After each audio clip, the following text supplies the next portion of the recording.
അടുത്തതായി പ്രഭാഷണമാണ്. ഇന്ത്യൻ ബഹുസ്വരതയും ഏക സിവിൽ കോഡും എന്ന വിഷയത്തെ പുരസ്കരിച്ച് ആദിൽ ലത്തീഫ് സലാഹി നമ്മളോട് സംസാരിക്കുന്നതാണ്. അദ്ദേഹത്തെ അതിനായി ക്ഷണിച്ചുകൊള്ളുന്നു. അസ്സലാമു അലൈക്കും വറഹ്മത്തുള്ളാഹി വബറകാതുഹു. ഇന്നൽ ഹംദലില്ലാഹി റബ്ബിൽ ആലമീൻ വസ്സലാത്തു വസ്സലാമു അലാ റസൂലിൽ കരീം വഅലാ ആലിഹി വസഹ്ബിഹി അജ്മഈൻ അമ്മാ ബഅദ്. അഊദു ബില്ലാഹി സമീഉൽ അലീം മിനശ് ശൈത്വാനിർ റജീം. فأقم وجهك للدين حنيفا فطرة الله التي فطر الناس عليها لا تبديل لخلق الله ذلك الدين القيم ولكن أكثر الناس لا يعلمون. വേദിയിലെ ബഹുമാന്യരായ നേതാക്കന്മാരെ, വിശിഷ്ട വ്യക്തികളെ, ഈ പ്രോഗ്രാം വീക്ഷിച്ചുകൊണ്ടിരിക്കുന്ന സഹോദരി സഹോദരന്മാരെ,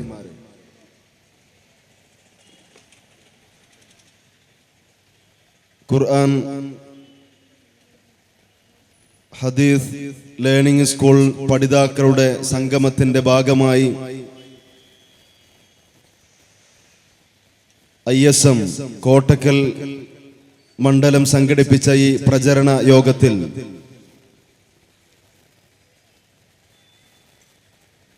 ഇന്ത്യൻ ബഹുസ്വരതയും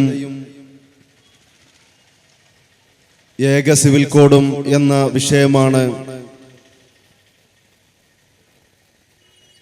ഒന്നാമത്തെ ചർച്ചയ്ക്ക് വേണ്ടി തെരഞ്ഞെടുത്തിട്ടുള്ളത്.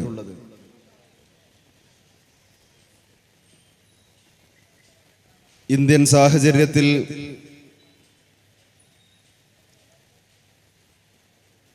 വളരെ പ്രസക്തമായ വിഷയമാണ് ഇത് എന്നത് പ്രത്യേകം വിശദീകരിക്കൽ ആവശ്യമില്ലാത്ത വിധം ഓരോരുത്തർക്കും അറിയാവുന്ന ഒരു യാഥാർത്ഥ്യമാണ്.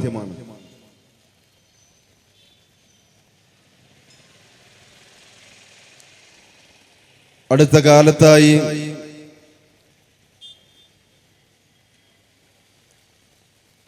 ഏക സിവിൽ കോഡ് വ്യാപകമായ ചർച്ചകൾക്ക് വിധേയമാവുകയും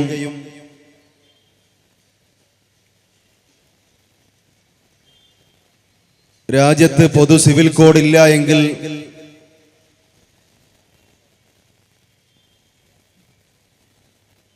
ഈ ബഹുസ്വര സമൂഹത്തിലെ ജീവിതം അസാധ്യമാണ് എന്ന രൂപത്തിൽ പ്രചരണങ്ങൾ നടന്നുകൊണ്ടിരിക്കുകയാണ്. ചില രാഷ്ട്രീയ പാർട്ടികളൊക്കെ അവരുടെ പ്രകടന പത്രികകളിൽ പോലും തങ്ങൾ അധികാരത്തിലെത്തിക്കഴിഞ്ഞാൽ ഏക civil code, uniform civil code നടപ്പിലാക്കും എന്ന വാഗ്ദാനം നൽകിക്കൊണ്ടായിരുന്നു അവരുടെ പ്രചരണങ്ങൾ നടത്തിയിരുന്നത്.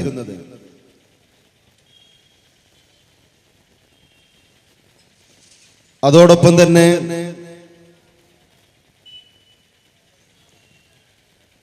ഏക സിവിൽ കോഡിന് പൊതു സിവിൽ കോഡിൽ നിന്ന് മാറി ജീവിക്കുന്നവർ മുസ്ലിങ്ങളാണ് എന്നും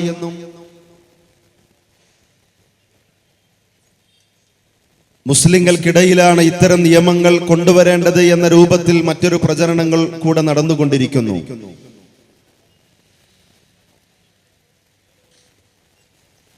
അതോടൊപ്പം തന്നെ ഈ ബഹുസ്വര സമൂഹത്തിൽ വ്യത്യസ്തങ്ങളായ രൂപത്തിലുള്ള പ്രകോപന പ്രവർത്തനങ്ങൾ അടക്കം നിരന്തരമായി വന്നുകൊണ്ടിരിക്കുമ്പോൾ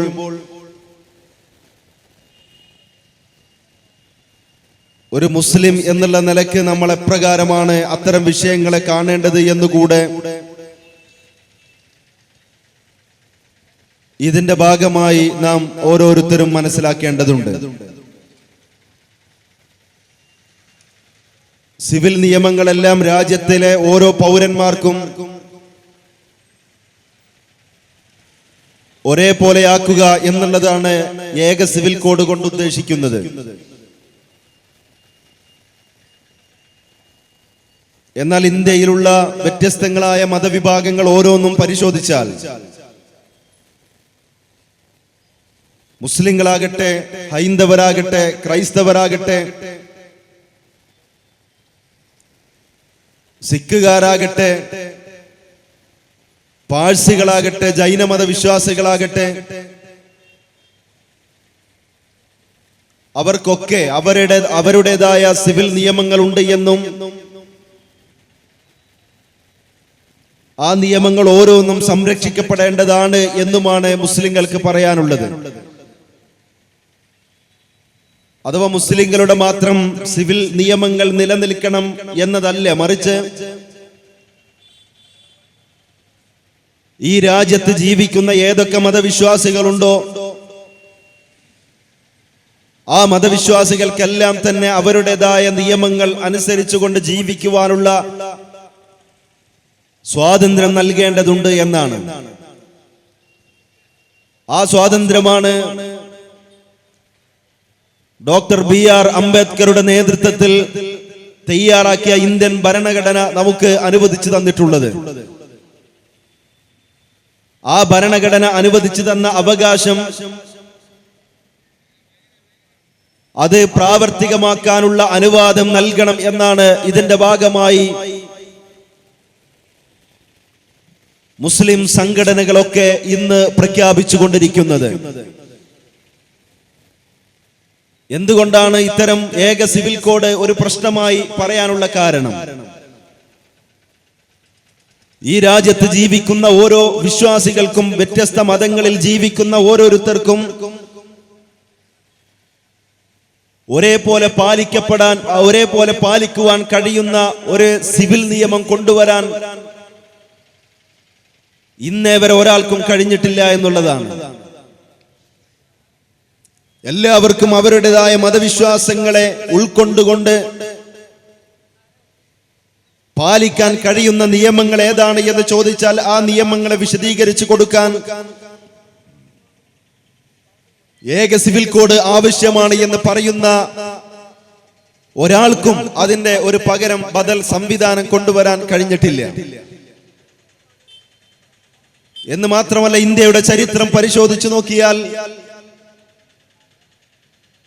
ഇന്ത്യയിൽ ജീവിച്ചിരുന്ന വ്യത്യസ്തങ്ങളായ രാജവംശങ്ങളുടെ ചരിത്രങ്ങളിലേക്ക് നമ്മൾ പ്രവേശിക്കുമ്പോൾ ഇന്ത്യയിൽ കൊടികുത്തി വാണിരുന്ന ജാതീയ സംസ്കാരത്തിലേക്ക് നമ്മൾ തിരിഞ്ഞു നോക്കുമ്പോൾ അവിടെ ബ്രാഹ്മണനും ക്ഷത്രിയനും വൈശ്യനും ചണ്ടാളനും ഒക്കെ ജീവിച്ചിരുന്ന കാലഘട്ടം ഈ കേരളത്തിൽ പോലും കഴിഞ്ഞു പോയിട്ടുണ്ടെങ്കിൽ അന്ന് അവർക്കിടയിൽ പോലും ഒരേ നിയമങ്ങൾ കൊണ്ടുവരാൻ കഴിഞ്ഞിരുന്നില്ല. ഈ ഒരു ദിവസം വരെ ഏതൊക്കെ വ്യത്യസ്ത വംശങ്ങൾ, വ്യത്യസ്ത വിഭാഗങ്ങൾ ഇന്ത്യയിൽ കഴിഞ്ഞു പോയിട്ടുണ്ടോ അവരൊക്കെ വ്യത്യസ്തങ്ങളായ നിയമങ്ങൾ അനുസരിച്ചുകൊണ്ടാണ് ജീവിച്ചിരുന്നത് എന്നത് അത് രാജവംശമാകട്ടെ, അതല്ലെങ്കിൽ മതവിഭാഗങ്ങളാകട്ടെ, ഒരേ മതത്തിലുള്ള ജാതീയതയുടെ പേരിൽ വേർതിരിഞ്ഞ വ്യത്യസ്ത കക്ഷികളാകട്ടെ, അവരെ കുറിച്ചൊക്കെ അന്വേഷിക്കുമ്പോൾ ഇന്ത്യയുടെ ചരിത്രം അറിയുന്ന ഒരാൾക്കും ഈ നിയമം നടപ്പിലാക്കാൻ കഴിയും എന്ന് പറയാൻ സാധ്യമല്ല. ഒരു മുസ്ലിമിനെ സംബന്ധിച്ചിടത്തോളം അവൻ വിശ്വസിക്കുന്നത് ഇസ്ലാം എന്ന ആദർശത്തിലാണ്. ഇസ്ലാം മനുഷ്യ പ്രകൃതിയുടെ മതമാണ്. ഇസ്ലാമിനെ കുറിച്ച് പരിശുദ്ധ ഖുർആൻ പറഞ്ഞ രണ്ട് വിഷയങ്ങളും, ഒന്ന് ഇസ്ലാം ഈ പ്രപഞ്ചത്തിന്റെ മതമാണ് എന്നാണ്. ഈ പ്രപഞ്ചത്തിലെ ആകാശ ഭൂമികളെ മുഴുവനും ഫലഹു അസ്ലമ മൻ ഫിസ് സമാവാതി വൽ അർളി തൗഅൻ വകർഹൻ വഇലൈഹി യുർജഊൻ, ആകാശ ഭൂമികളിൽ ഉള്ളതെല്ലാം തന്നെ നിർബന്ധപൂർണമായിക്കൊണ്ടോ അനുസരണപൂർണമായിക്കൊണ്ടോ അള്ളാഹുവിന് കീഴൊതുങ്ങിയിരിക്കുന്നുവെന്നും അവ മുസ്ലിങ്ങളാണ് എന്നും പരിശുദ്ധ ഖുർആൻ പറയുമ്പോൾ സൂര്യൻ കത്തിജ്വലിക്കുന്നതും ചന്ദ്രൻ പ്രഭചൊരിയിക്കുന്നതും നക്ഷത്രങ്ങൾ മിന്നിത്തിളങ്ങുന്നതുമൊക്കെ ദൈവികമായ നിർദ്ദേശങ്ങൾക്ക് വിധേയമായി കൊണ്ടാണെങ്കിൽ അവ മുസ്ലിങ്ങളാണ് എന്നാണ് പരിശുദ്ധ ഖുർആൻ പറയുന്നത്. രണ്ടാമതായി വിശുദ്ധ ഖുർആൻ ഇസ്ലാമിനെ സംബന്ധിച്ച് പറഞ്ഞത് ഇസ്ലാം മനുഷ്യ പ്രകൃതിയുടെ മതമാണ് എന്നാണ്. ഫഅഖിം വജ്ഹക ലിദ്ദീനി ഹനീഫ ഫിത്രത്തല്ലാഹി അല്ലതി ഫതറന്നാസ അലൈഹാ ലാ തബ്ദീല ലിഖൽഖില്ലാഹ് ദാലിക അദ്ദീനുൽ ഖയ്യിം വലാകിന്ന അക്സറന്നാസി ലാ യഅലമൂൻ. ഫഅഖിം വജ്ഹക ലിദ്ദീനി ഹനീഫ ഫിത്രത്തല്ലാഹി അല്ലതി ഫതറന്നാസ അലൈഹാ. നീ നിന്റെ മുഖത്തെ ഒരു മതത്തിലേക്ക് തിരിക്കണം. ഏതൊരു മതമാണത്? ഫിത്രത്തല്ലാഹി അല്ലതി ഫതറന്നാസ അലൈഹാ. മനുഷ്യനെ ഏതൊരു പ്രകൃതിയിലാണോ അള്ളാഹു സൃഷ്ടിച്ചിട്ടുള്ളത് ആ പ്രകൃതിയുടെ മതം എത്ര അത് എന്നാണ്. ഇസ്ലാം മനുഷ്യ പ്രകൃതിയുടെ മതമാണ്. മനുഷ്യ പ്രകൃതിയുടെ മതമാണ് ഇസ്ലാം എന്നതുകൊണ്ട് തന്നെ മനുഷ്യ പ്രകൃതിക്ക് വിരുദ്ധമായ ഒന്നും ഇസ്ലാം ലോകത്തോട് കൽപ്പിക്കില്ല എന്നാണ്. എന്ന ഈ ഇസ്ലാമിന്റെ ആദ്യ പ്രവാചകനായ ആദം നബി അലൈഹിസ്സലാം മുതൽ അവസാന പ്രവാചകനായ മുഹമ്മദ് മുസ്തഫ സല്ലല്ലാഹു അലൈഹി വസല്ലം വരെയുള്ള പ്രവാചകന്മാരുടെ ചരിത്രവും അതിനുശേഷം പ്രവാചകൻ സല്ലല്ലാഹു അലൈഹി വസല്ലമ പഠിപ്പിച്ച പരിശുദ്ധ ഖുർആനും നബി സല്ലല്ലാഹു അലൈഹി വസല്ലമയുടെ ചരിത്രയും 1400 വർഷങ്ങളായി ലോകത്ത് വ്യത്യസ്തങ്ങളായ കാര്യങ്ങളെ വിശദീകരിച്ചു കൊണ്ടിരിക്കുമ്പോൾ അതിലേതെങ്കിലും ഒരു വിഷയം മനുഷ്യ പ്രകൃതിക്ക് വിരുദ്ധമാണ് എന്ന് പറയാൻ കഴിയാത്ത വിധം പ്രോജ്വലമായി ഇസ്ലാമിന്റെ ഓരോ നിയമങ്ങളും നിർദ്ദേശങ്ങളും നിലനിൽക്കുന്നു എന്നുള്ളത് തീർച്ചയായും ഇവ ദൈവികമാണ് എന്നുള്ളതിന്റെ ഏറ്റവും വലിയ ഉദാഹരണം തന്നെയാണ്. അതുകൊണ്ട് തന്നെ ഈ ദൈവികമായ മതമായതുകൊണ്ട് തന്നെ ദൈവികമായ നിയമങ്ങളായതുകൊണ്ട് തന്നെ ഇസ്ലാമിലെ ഒരു നിയമങ്ങളും മനുഷ്യ പ്രകൃതിക്ക് വിരുദ്ധമാകുന്നില്ല എന്നുള്ളതാണ്. ഏക സിവിൽ കോഡുമായി ബന്ധപ്പെട്ട ചർച്ചകളിലൊക്കെ നമുക്ക് കാണാൻ കഴിയുന്നത് ഒന്നുകിൽ വിവാഹമായിരിക്കും, അല്ലെങ്കിൽ വിവാഹമോചനമായിരിക്കും, അതല്ലെങ്കിൽ അനന്തരാവകാശ പ്രശ്നങ്ങളായിരിക്കും. ഈ പ്രശ്നങ്ങളിലൊക്കെ കൃത്യമായ ഒരു നിലപാട് വിശദീകരിക്കാൻ സാധിച്ചിട്ടുള്ളത് പരിശുദ്ധ ഖുർആനിനും പ്രവാചകൻ സല്ലല്ലാഹു അലൈഹി വസല്ലമയുടെ ചര്യക്കുമാണ്.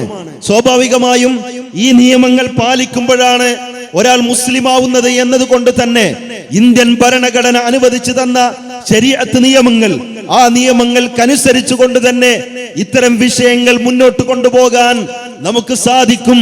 ആ സ്വാതന്ത്ര്യമാണ് നമുക്ക് ഭരണഘടന വകവെച്ച് നൽകിയിട്ടുള്ളത്. അതിന്റെ കടക്കൽ കത്തിവെച്ച് കഴിഞ്ഞാൽ ഇസ്ലാമികമായ നിയമങ്ങളെ ഓരോന്നോരോന്നായി വെട്ടിമാറ്റുവാൻ ഈ ആളുകൾക്ക് സാധിക്കുമെന്ന് സ്വപ്നം കണ്ടുകൊണ്ടാണ് ഇടയ്ക്കിടയ്ക്ക് മുസ്ലിങ്ങളെ പ്രകോപിപ്പിക്കുന്നതിന് വേണ്ടി ഈ ഏക സിവിൽ കോഡ് എന്ന് ഇടയ്ക്കിടയ്ക്ക് സമൂഹത്തിൽ ചർച്ചയാക്കിക്കൊണ്ടിരിക്കുന്നത്. എന്താണ് ഈ വിഷയത്തിലുള്ള ഒരു മുസ്ലിമിന്റെ നിലപാട് എന്നുള്ളതാണ്. ഇവിടെ ഈദുമായി ബന്ധപ്പെട്ട് വരുന്ന ഒരു വലിയ പ്രശ്നം ബഹുഭാര്യത്വം എന്നുള്ളതാണ്. മുസ്ലിങ്ങളെല്ലാം ഏക സിവിൽ കോഡിനെ എതിർക്കുമ്പോ മുസ്ലിങ്ങളെല്ലാം തോന്നിയതുപോലെ കല്യാണം കഴിക്കുന്നവരാണ് എന്നും ആ കല്യാണം കഴിച്ച സ്ത്രീകളെ ആവശ്യമില്ലാത്ത സമയങ്ങളിലൊക്കെ ത്വലാഖ് ചൊല്ലുന്നവരാണ് എന്നും വ്യാപകമായി പ്രചരിപ്പിച്ചുകൊണ്ടാണ് ഈ നിയമങ്ങളെ നടപ്പിലാക്കുവാൻ വേണ്ടി ഇന്ന് ആളുകൾ ശ്രദ്ധിച്ചുകൊണ്ടിരിക്കുന്നത്. മുത്തലാഖ് 3 ത്വലാഖ് ഒരുമിച്ച് ചൊല്ലുക എന്ന രീതി ഇസ്ലാം പഠിപ്പിച്ചിട്ടില്ല. പരിശുദ്ധ ഖുർആനും പ്രവാചകൻ സല്ലല്ലാഹു അലൈഹി വസല്ലമയുടെ ചര്യയും ആ രീതിയല്ല ത്വലാഖിന് വേണ്ടി ഉപയോഗിച്ചിട്ടുള്ളത്. പക്ഷേ ഇന്ന് ഇസ്ലാമിന്റെ ശത്രുക്കൾ ഒരു സ്വന്തം ഭാര്യയെ തിരിഞ്ഞു നോക്കാൻ പോലും കഴിയാതെ വർഷങ്ങളോളം ഉപേക്ഷിച്ചിട്ട ആളുകൾക്ക് പോലും ഇന്ന് മുസ്ലിം സ്ത്രീകളുടെ വിഷയത്തിൽ വലിയ ബേജാറാണ്. അവർ മുസ്ലിം സ്ത്രീകൾ മുത്തലാഖിലൂടെ വഴിയാധാരമാകുന്നു എന്ന് പറയുന്നവരും പ്രചരിപ്പിക്കുന്നവരും പ്രസംഗിക്കുന്നവരും അവർക്കിണയായി ലഭിച്ച ഭാര്യയെ ഒരു ദിവസമെങ്കിലും അല്ലെങ്കിൽ ഒരു മാസമെങ്കിലും തന്റെ കൂടെ കൊണ്ടു നടക്കാൻ കഴിയാത്തവരാണ് ഇന്ന് മുസ്ലിം സ്ത്രീകളെ സംബന്ധിച്ച് അസ്വസ്ഥരായിരിക്കുന്നത് എന്നുള്ളത് ഈ വിഷയവും ഇസ്ലാമും അവരെ എത്രമാത്രം വേദനിപ്പിക്കുന്നു എന്നതിനുള്ള ഉദാഹരണങ്ങളാണ്. ഞാൻ പറഞ്ഞു വന്നത്, ഇസ്ലാം എവിടെയും എല്ലാ ആളുകളോടും ഒരുപാട് വിവാഹം കഴിക്കണം എന്ന് ഇസ്ലാം പഠിപ്പിച്ചിട്ടില്ല. ബഹുഭാര്യത്വം എന്നുള്ളത് ഇസ്ലാം കൊണ്ടുവന്ന ഒരു സംസ്കാരവുമല്ല. പലപ്പോഴും ബഹുഭാര്യത്വത്തെ കുറിച്ച് സംസാരിക്കുമ്പോൾ അത് പ്രവാചകൻ സല്ലല്ലാഹു അലൈഹി വസല്ലമ കൊണ്ടുവന്ന ഒരു സമ്പ്രദായമാണ് എന്ന രൂപത്തിലാണ് ബഹുഭാര്യത്വം വലിയ ചർച്ചകൾക്ക് വിധേയമാകാറുള്ളത്. യഥാർത്ഥത്തിൽ നബി സല്ലല്ലാഹു അലൈഹി വസല്ലമ വരുന്നതിന് മുമ്പ് തന്നെ ബഹുഭാര്യത്വം എന്നുള്ളത് വ്യാപകമായ സമ്പ്രദായമായിരുന്നു. ഞാൻ സൂചിപ്പിച്ചത്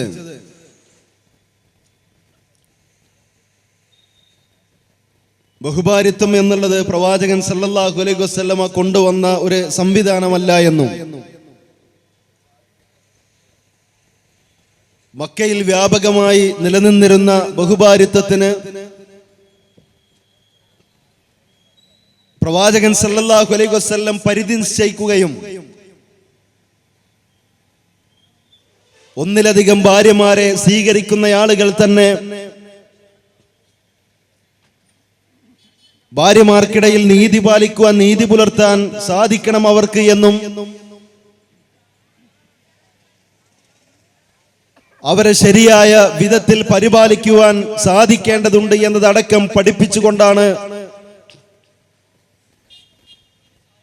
പ്രവാചകൻ സല്ലല്ലാഹു അലൈഹി വസല്ലം ഒന്നിലധികം ഭാര്യമാരെ സ്വീകരിക്കാനുള്ള അനുവാദം നൽകിയിട്ടുള്ളത്. ഇസ്ലാം മനുഷ്യ പ്രകൃതിയുടെ മതമായതുകൊണ്ട് തന്നെ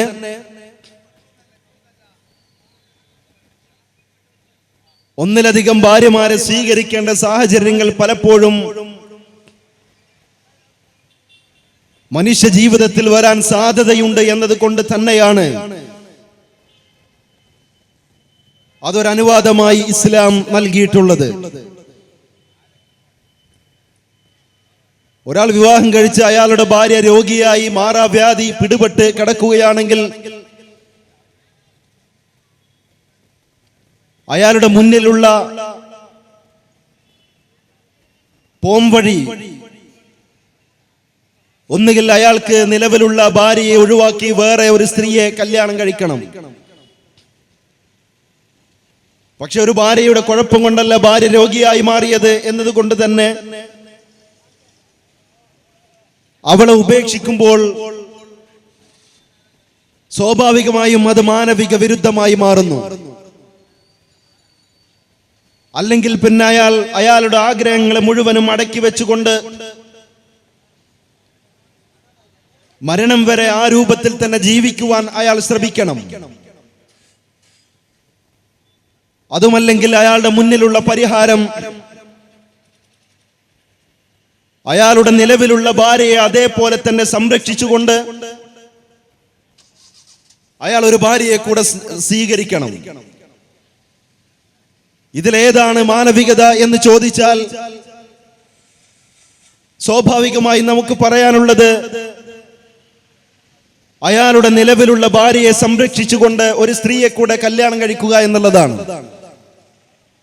അത് ഇസ്ലാം ഒരു അനുവാദമായി നൽകിയതാണ്. അതല്ലാതെ ലോകത്തിലുള്ള മുസ്ലിങ്ങൾ മുഴുവനും ഒന്നിലധികം ഭാര്യമാരെ സ്വീകരിക്കണം എന്ന കൽപ്പന ഇസ്ലാം നൽകിയിട്ടില്ല. ഒരാൾക്ക് വ്യക്തിപരമായ കാരണങ്ങൾ ഉണ്ടാകാം, സാഹചര്യങ്ങൾ ഉണ്ടാകാം, അതല്ലെങ്കിൽ സാമൂഹികമായ സാഹചര്യങ്ങൾ ഉണ്ടാകാം. ഒരു നാട്ടിൽ പുരുഷന്മാർ കുറയുകയും സ്ത്രീകൾ അധികരിക്കുകയും ചെയ്യുമ്പോൾ ഓരോ സ്ത്രീകൾക്കും ഇണയെ ലഭിക്കണമെങ്കിൽ ബഹുഭാര്യത്വം നടപ്പിലാക്കേണ്ടി വരും. അതുകൊണ്ട് തന്നെ സാമൂഹികമായ വ്യക്തിപരമായ സാഹചര്യങ്ങൾ ഉണ്ടാകുമ്പോൾ സ്വാഭാവികമായും ബഹുഭാര്യത്വം അനുവദിക്കേണ്ട അവസ്ഥയുണ്ടാകും എന്നതുകൊണ്ട് തന്നെ ഇസ്ലാം മനുഷ്യനെ സംബന്ധിച്ച്, മനുഷ്യ ജീവിതത്തെ സംബന്ധിച്ച്, മനുഷ്യന്റെ ശാരീരിക പ്രകൃതിയെ സംബന്ധിച്ച്, പുരുഷന്റെ ശാരീരിക ഘടനയെ സംബന്ധിച്ച് പൂർണ്ണമായും അറിയുന്ന അള്ളാഹു ഒരു അനുവാദം എന്നുള്ള നിലയ്ക്ക് ബഹുഭാര്യത്വം നൽകിയതാണ്, അനുവദിച്ചതാണ്. അത് ഒരിക്കലും വ്യാപകമായ ഒരു ചർച്ചകൾക്ക് വിധേയമാക്കി പ്രശ്നവൽക്കരിക്കേണ്ട ഒന്നല്ല എന്ന് നാം പ്രത്യേകം മനസ്സിലാക്കേണ്ടതുണ്ട്. അതേപോലെ തന്നെയാണ് വിവാഹമോചനവും. വിവാഹമോചനം എന്നത് ഇസ്ലാമിനെ പോലെ വിവാഹമോചനം ഒരു കൃത്യമായ പ്രക്രിയയിലൂടെ പഠിപ്പിച്ച മറ്റൊരു മതമില്ല എന്ന് തന്നെ നമുക്ക് പറയാൻ കഴിയും. പലപ്പോഴും ക്രൈസ്തവ സമൂഹങ്ങളിൽ ഒരു സ്ത്രീയെ വിവാഹമോചനം ചെയ്യാൻ പാടില്ല എന്നാണ് അവർ പഠിപ്പിക്കാറുള്ളത്. ഒരാൾ ഒരു സ്ത്രീയെ ഭാര്യയായി സ്വീകരിച്ചാൽ ആ ഭാര്യയെ തൊലാക്ക് ചെയ്തുകൊണ്ട് വേറെ ഒരു സ്ത്രീയെ കല്യാണം കഴിച്ചാൽ അവൻ ചെയ്യുന്നത് വ്യഭിചാരമാണ് എന്നാണ് അത്തരം ആളുകൾ പ്രചരിപ്പിക്കാറുള്ളത്. യഥാർത്ഥത്തിൽ തൊലാഖ് എന്നുള്ളത്, വിവാഹമോചനം എന്നുള്ളത് ചില സന്ദർഭങ്ങളിൽ ഒരാളുടെ ജീവിതത്തിൽ അനിവാര്യമായി വരാറുണ്ട്. അത്തരം സന്ദർഭങ്ങളിൽ അത് കൃത്യമായി മനസ്സിലാക്കി തന്റെ ഭാര്യയെ അത് ബോധ്യപ്പെടുത്തി തൊലാഖ് ചെയ്തിട്ട് പോലും ആ ഒരു കാലയളവിൽ ഭർത്താവിന്റെ കൂടെ തന്നെ നിർത്തി അവരുടെ പ്രശ്നങ്ങളൊക്കെ മനസ്സിലാക്കി കൊടുത്ത് ആ രൂപത്തിലുള്ള ഒരു വിവാഹമോചന രീതിയാണ് ഇസ്ലാം പഠിപ്പിച്ചിട്ടുള്ളത്. അതല്ലാതെ ഏതെങ്കിലും വ്യക്തിക്ക് ദേഷ്യം വരുമ്പോൾ ഞാൻ നിന്നെ മൊഴി ചൊല്ലി എന്ന രൂപത്തിൽ മൊഴി ചൊല്ലി 3 തൊലാഖും ചൊല്ലി അവസാനിപ്പിക്കുന്ന ഒരു രീതിയായിട്ടല്ല ഇസ്ലാം തൊലാഖിനെ പരിചയപ്പെടുത്തിയിട്ടുള്ളത്. അനന്തരാവകാശ നിയമങ്ങളാണെങ്കിലും ലോകത്ത് അവതരിക്കപ്പെട്ട വേദഗ്രന്ഥങ്ങളിൽ സ്ത്രീകൾക്ക് അനന്തരാവകാശം നൽകണം എന്ന് പറഞ്ഞ വേദഗ്രന്ഥം അത് പരിശുദ്ധ ഖുർആൻ തന്നെയാണ്. പുരുഷനെ പോലെ പുരുഷന്റെ പകുതിയാണ് സ്ത്രീക്ക് അനന്തരാവകാശം ഇസ്ലാം നിശ്ചയിച്ചിട്ടുള്ളത് എങ്കിൽ തീർച്ചയായും അവിടെ നമുക്ക് പറയാനുള്ളത് ഒരു സ്ത്രീ അല്ല, പുരുഷനാണ് ഒരു കുടുംബത്തെ പൂർണ്ണമായും സംരക്ഷിക്കേണ്ടത് എന്നാണ്. പുരുഷനാണ് തന്റെ ഭാര്യയെ സംരക്ഷിക്കേണ്ട ചുമതല പുരുഷനാണ്, തന്റെ മക്കളെ സംരക്ഷിക്കേണ്ട ചുമതല പുരുഷനാണ്, മാതാപിതാക്കളെ സംരക്ഷിക്കേണ്ട ചുമതല പുരുഷനാണ്. ഇങ്ങനെ ഏതെല്ലാം രൂപത്തിലുള്ള സംരക്ഷണങ്ങളുണ്ടോ ആ സംരക്ഷണത്തിന്റെ ചുമതല മുഴുവനും പുരുഷനാണ് എന്നത് കൊണ്ട് തന്നെയാണ് ആ രൂപത്തിൽ സംരക്ഷണ ചുമതല കൂടുതലുള്ള പുരുഷന് 2 ഓഹരിയും സംരക്ഷണ ചുമതലയില്ലാത്ത സ്ത്രീക്ക് 1 ഓഹരിയുമായി ഇസ്ലാം അനന്തരാവകാശ നിയമം പ്രഖ്യാപിച്ചിട്ടുള്ളത്. ഇങ്ങനെ ഈ നിയമങ്ങളുടെയൊക്കെ ഉള്ളറകളിലേക്ക് നാം പ്രവേശിച്ചു കഴിഞ്ഞാൽ തീർച്ചയായും ഇസ്ലാമിന്റെ നിയമങ്ങളുടെ പ്രോജ്വലതയാണ് അവിടെ നമുക്ക് കാണാൻ കഴിയുന്നത്. ഈ സമൂഹത്തിൽ പലപ്പോഴും മുസ്ലിം സമൂഹത്തെ തെറ്റിദ്ധരിപ്പിക്കുന്നതിന് വേണ്ടി മുസ്ലിം വിഭാഗങ്ങളിലെ ചില ആളുകളുടെ സംസാരങ്ങളെ ദുർവ്യാഖ്യാനിച്ചുകൊണ്ട് അല്ലെങ്കിൽ തെറ്റിദ്ധരിപ്പിച്ചുകൊണ്ട് ഇന്ത്യൻ സാഹചര്യത്തിൽ ഇന്നൊരു മുസ്ലിമിന് ജീവിക്കാൻ കഴിയില്ല എന്നും ഒരു ബഹുസ്വര സമൂഹത്തിൽ മുസ്ലിമിന് ജീവിക്കാൻ കഴിയില്ല എന്നും അതുകൊണ്ട് തന്നെ മറ്റുള്ള സ്ഥലങ്ങളിലേക്ക് പലായനം ചെയ്യേണ്ടവരാണ് മുസ്ലിങ്ങൾ എന്ന് പലരും പ്രചരിപ്പിക്കാറുണ്ട്. അടുത്ത കാലഘട്ടങ്ങളിലൊക്കെ ഏത് വിവാദങ്ങൾ നമ്മുടെ നാടുകളിൽ ഉണ്ടായാലും അവിടെയൊക്കെ പറയാറുള്ളത് മുസ്ലിങ്ങൾ പാകിസ്ഥാനിലേക്ക് പോകണമെന്നാണ്.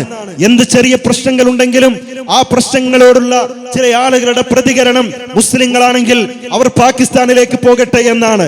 അഥവാ ഇന്ത്യ എന്ന ഈ ബഹുസ്വര സമൂഹത്തിൽ ഒരു മുസ്ലിമിന് ജീവിക്കാൻ കഴിയില്ല എന്ന രൂപത്തിലുള്ള പ്രചരണങ്ങൾ പലപ്പോഴായി നടക്കാറുണ്ട്. യഥാർത്ഥത്തിൽ പ്രവാചകൻ സല്ലല്ലാഹു അലൈഹി വസല്ലം ഇസ്ലാമിക പ്രബോധന പ്രവർത്തനങ്ങൾ ആരംഭിച്ച സമയത്ത് അവിടെ നബി സല്ലല്ലാഹു അലൈഹി വസല്ലം ജീവിതം നയിച്ചത് മക്കയിലായിരുന്നു. ആ മക്കയിൽ ആരാധനാ സ്വാതന്ത്ര്യം പോലും നിഷേധിക്കപ്പെട്ട നാടായിരുന്നു. അവിടെ പരസ്യമായി അല്ലാഹു അക്ബർ എന്ന് പറയാൻ കഴിയാത്ത പ്രദേശമായിരുന്നു അവിടെ. നബി സല്ലല്ലാഹു അലൈഹി വസല്ലം നമസ്കരിക്കുന്ന സമയത്ത് ഒട്ടകത്തിന്റെ ചീഞ്ഞളിഞ്ഞ കുടൽമാലകൾ അദ്ദേഹത്തിന്റെ കഴുത്തിൽ കൊണ്ടുവന്നിട്ട സംഭവങ്ങളൊക്കെ നമ്മൾ ഒരുപാട് പഠിച്ചതാണ്. അവിടെ ആ ഒരു സമൂഹത്തിൽ പ്രവാചകൻ സല്ലല്ലാഹു അലൈഹി വസല്ലമ ജീവിച്ചപ്പോൾ ആരാധനാ സ്വാതന്ത്ര്യം ലഭിക്കാൻ വേണ്ടി അവിടെയുള്ള ഭരണകൂടത്തിനെതിരെ പോരാടാനോ അവിടെ ആയുധമെടുത്തുകൊണ്ട് ആ നാട് വെട്ടിപ്പിടിക്കാനോ നബി സല്ലല്ലാഹു അലൈഹി വസല്ലം ആഹ്വാനം നടത്തിയിട്ടില്ല. ഇത് ഈ രാജ്യം മക്ക എന്ന രാജ്യം അത് ദൈവിക ഭരണം സ്ഥാപിക്കപ്പെടുന്നത് വരെ നമ്മൾ ഓരോരുത്തരും കൈകോർത്തുകൊണ്ട് ഈ നാടിനെതിരെ പോരാടണം എന്ന രൂപത്തിലുള്ള ഒരു നിലക്കുള്ള പ്രചരണവും പ്രവാചകൻ സല്ലല്ലാഹു അലൈഹി വസല്ലം നടത്തിയിട്ടില്ല. മറിച്ച് ആ നാടിന്റെ നിയമങ്ങൾക്കനുസൃതമായി ജീവിക്കുകയും അവിടെ ജീവിക്കാൻ പ്രയാസമാണ് എന്ന് തോന്നിയപ്പോ പ്രവാചകൻ സല്ലല്ലാഹു അലൈഹി വസല്ലമ തന്റെ മതമനുസരിച്ച് ജീവിക്കാൻ സ്വാതന്ത്ര്യമുള്ള മറ്റു സ്ഥലങ്ങളിലേക്ക്, രാജ്യങ്ങളിലേക്ക് ആളുകളെ പറഞ്ഞയക്കുകയുമാണ് ചെയ്തത്. അവിടെ നിന്ന് നബി സല്ലല്ലാഹു അലൈഹി വസല്ലമയുടെ അനുയായികൾ അബിസീനിയയിലേക്ക് പലായനം ചെയ്തിട്ടുണ്ട്, ഹിജ്റ പോയിട്ടുണ്ട്. അബിസീനിയ ഒരു ഇസ്ലാമിക രാഷ്ട്രമായിരുന്നില്ല.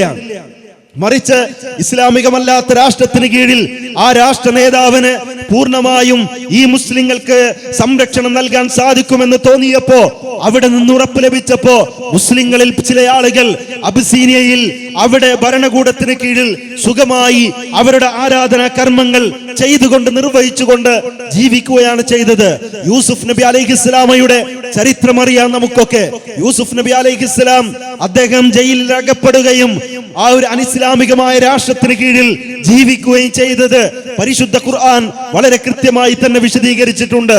ആ യൂസുഫ് നബി അലൈഹിസ്സലാം ഒരു അമുസ്ലിം രാഷ്ട്രത്തിന് കീഴിൽ ജീവിച്ചപ്പോ ആ രാഷ്ട്രത്തിനെതിരെ പോരാടി അവിടെ ദൈവിക ഭരണം സ്ഥാപിക്കാൻ വേണ്ടി പണിയെടുക്കുകയായിരുന്നില്ല യൂസുഫ് നബി അലൈഹിസ്സലാം ചെയ്തത്.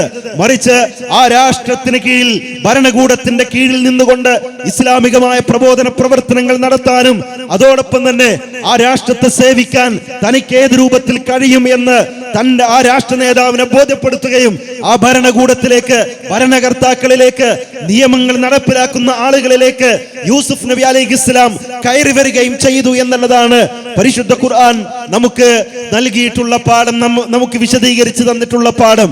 അതല്ലാതെ ഒരു അനിസ്ലാമികമായ ഭരണകൂടത്തിന് കീഴിൽ ജീവിക്കാൻ പാടില്ല എന്നും അതുകൊണ്ട് തന്നെ ഇസ്ലാമികമായി ജീവിക്കാൻ ഏതെങ്കിലും രാജ്യങ്ങളിലേക്ക് ചേക്കേറണം എന്ന ആശയം ഒരിക്കലും ഇസ്ലാം പഠിപ്പിച്ചിട്ടില്ല.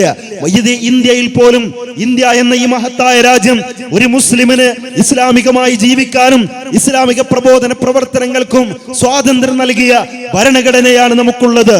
ഇന്ത്യയുടെ നിയമങ്ങൾ മുഴുവനും ഒരാൾക്ക് പൂർണ്ണമായും മുസ്ലിമായി ജീവിക്കാൻ കഴിയുന്ന നിയമങ്ങൾ തന്നെയാണ്. അതുകൊണ്ട് തന്നെ ഒരു മുസ്ലിം എന്നുള്ള നിലക്ക് ഏറ്റവും അധികം ഈ രാജ്യത്തോട് കൂറു പുലർത്തേണ്ട ആളുകളാണ് നമ്മൾ ഓരോരുത്തരും എന്നത് നാം പ്രത്യേകം മനസ്സിലാക്കേണ്ടതുണ്ട്. ഒരു ഗ്രാമത്തെ സംബന്ധിച്ച് പരിശുദ്ധ ഖുർആൻ നമുക്ക് വിശദീകരിച്ച് തന്നിട്ടുണ്ട്.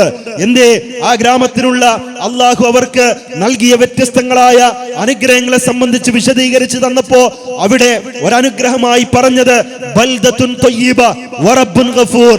ബൽദത്തുൻ ത്വയ്യിബ, ഏറ്റവും നല്ല രാജ്യം അള്ളാഹു അവർക്ക് നൽകി എന്നുള്ളതാണ്.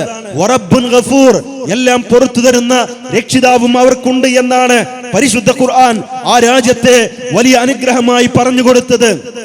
അതേ അവസ്ഥ തന്നെയാണ് നമുക്കുമുള്ളത്. മറ്റുള്ള ലോകരാഷ്ട്രങ്ങളെ അപേക്ഷിച്ച് ഇവിടെ ഒരാൾക്ക് ഞാൻ മുസ്ലിമാണ് എന്ന് പ്രഖ്യാപിക്കാനും ഇസ്ലാമികമായി ജീവിക്കാനും ഇസ്ലാമിക പ്രബോധന പ്രവർത്തനങ്ങൾക്ക് നേതൃത്വം നൽകാനും താൻ വിശ്വസിക്കുന്ന മതം, ആ മതം അത് പ്രചരിപ്പിക്കാനുള്ള പൂർണ്ണ സ്വാതന്ത്ര്യം ഈ രാജ്യത്ത് നമുക്ക് ലഭിച്ചിട്ടുണ്ട് എങ്കിൽ അത് ഇവിടെ ഏകോദര സഹോദരങ്ങളായി മറ്റുള്ള ഓരോ മതവിശ്വാസികളുടെയും കൂടെ നിന്നുകൊണ്ട് തന്നെ അവർക്കിടയിൽ അവർ പരസ്പരം മതങ്ങളുടെ ആശയങ്ങൾ പരസ്പരം പറയാനും പരിചയപ്പെടുത്താനും നമുക്ക് സാധിക്കേണ്ടതുണ്ട്. അതിനുള്ള അവസരങ്ങളാണ് തീർച്ചയായും നമ്മുടെ നാട്ടിൽ നമുക്കുണ്ടാകേണ്ടത്. വർഗീയത പ്രചരിപ്പിക്കാൻ ഒരു മുസ്ലിമിന് അനുവാദം നൽകിയിട്ടില്ല. വർഗീയത പ്രചരിപ്പിക്കുന്നവൻ എന്നിൽപ്പെട്ടവനല്ല എന്ന് പഠിപ്പിച്ച മുഹമ്മദ് നബി സല്ലല്ലാഹു അലൈഹി വസല്ലമയുടെ അനുയായികളാണ് നമ്മൾ ഓരോരുത്തരും. അയൽവാസിയെ ശ്രദ്ധിക്കണമെന്നും ഏതെങ്കിലും മനുഷ്യത്വം എന്നുള്ളത് ജാതിയുടെയോ മതത്തിന്റെയോ പേരിൽ വേർതിരിക്കപ്പെടേണ്ട ഒന്നല്ല എന്നും അയൽവാസി വിശന്നിരിക്കുമ്പോൾ വയറ് നിറയെ ഭക്ഷണം കഴിക്കുന്നവൻ എന്നിൽപ്പെട്ടവനല്ല എന്നും പഠിപ്പിച്ച പ്രവാചകൻ സല്ലല്ലാഹു അലൈഹി വസല്ലമയുടെ അനുയായികളാണ് നമ്മൾ ഓരോരുത്തരും. ഇവിടെ ഏതെങ്കിലും ഒരു വിഷയത്തിൽ ഒരാളുടെ ജാതി നോക്കി, മതം നോക്കി പ്രതികരിക്കേണ്ട ആളുകളല്ല നമ്മൾ.